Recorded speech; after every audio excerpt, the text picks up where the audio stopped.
अऊज़ु बिल्लाहि मिनश्शैतानिर्रजीम।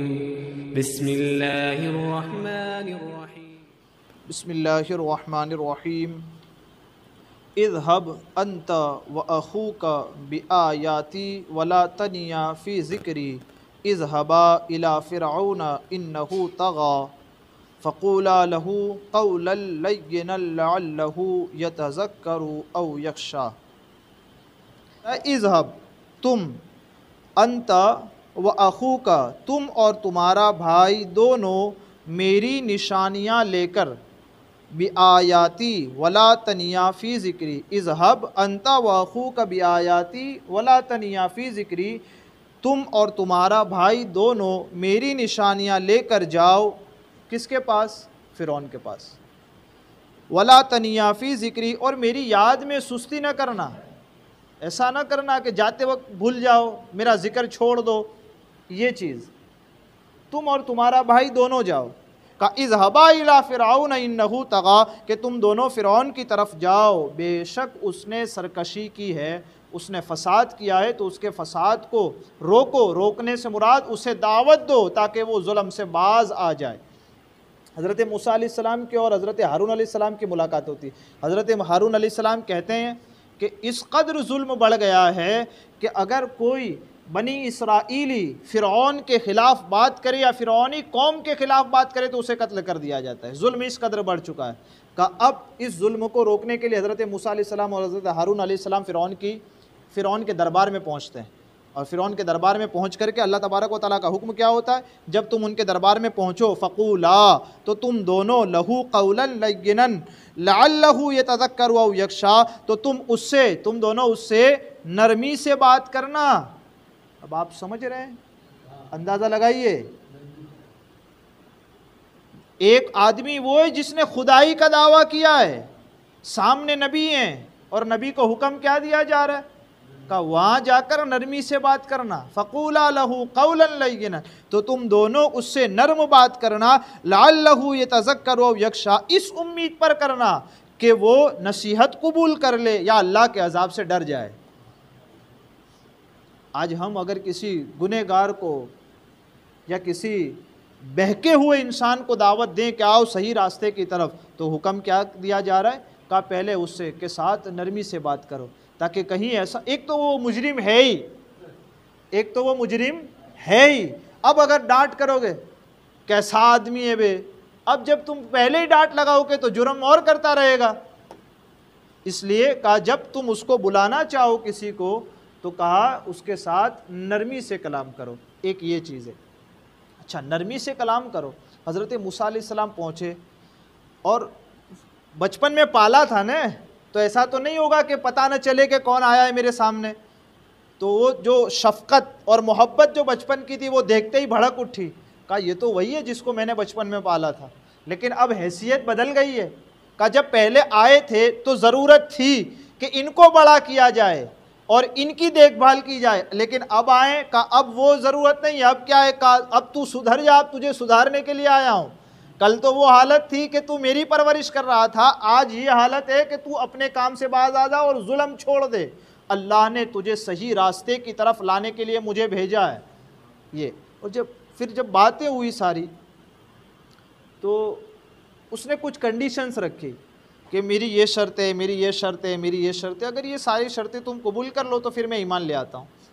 हज़रत मूसा अलैहिस्सलाम ने कहा बस इतनी सी शर्तें, ये तो दुनिया की है, ये तो जितनी तूने मांगी है वो सारी दुनिया की है, मैं तो तुझे आखिरत में भी जन्नत की बशारत देता हूँ अगर ले आए तो, अगर ईमान ले आए तो। तू तो दुनिया की मांगता है, आखिरत की भी अता करेंगे, ठीक है। लेकिन उसका जो वज़ीर था ना, उसका नाम है हामान, ठीक है, उसका नाम है हामान। मैंने नहीं कि इससे पहले भी कहा, बड़ा बहुत अक्लमंद आदमी हो ना तो भी उसको वज़ीर की ज़रूरत पड़ती है।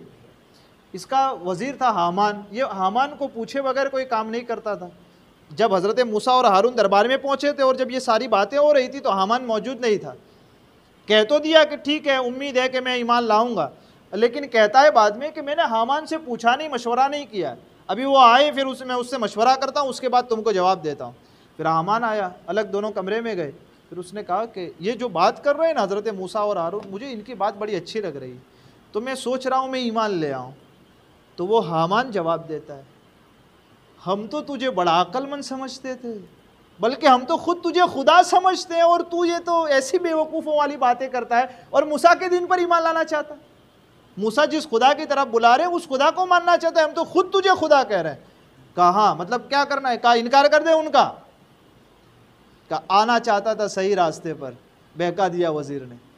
अब आया, कहा मूसा तुम्हारी शर्तें हमें मंजूर नहीं है, फिर कबूल नहीं किया। अब जब वहाँ डूब रहा था ना, अब वो आएगा इसके आगे, जब वहाँ डूब रहा, अब जाकर फिर वहाँ भी इकरार करेगा, मूसा जो दावत तुमने पहले दिन मुझे वहाँ दी थी ना महल में आकर के, अब मैं लाता हूँ तुम्हारे रब पर ईमान।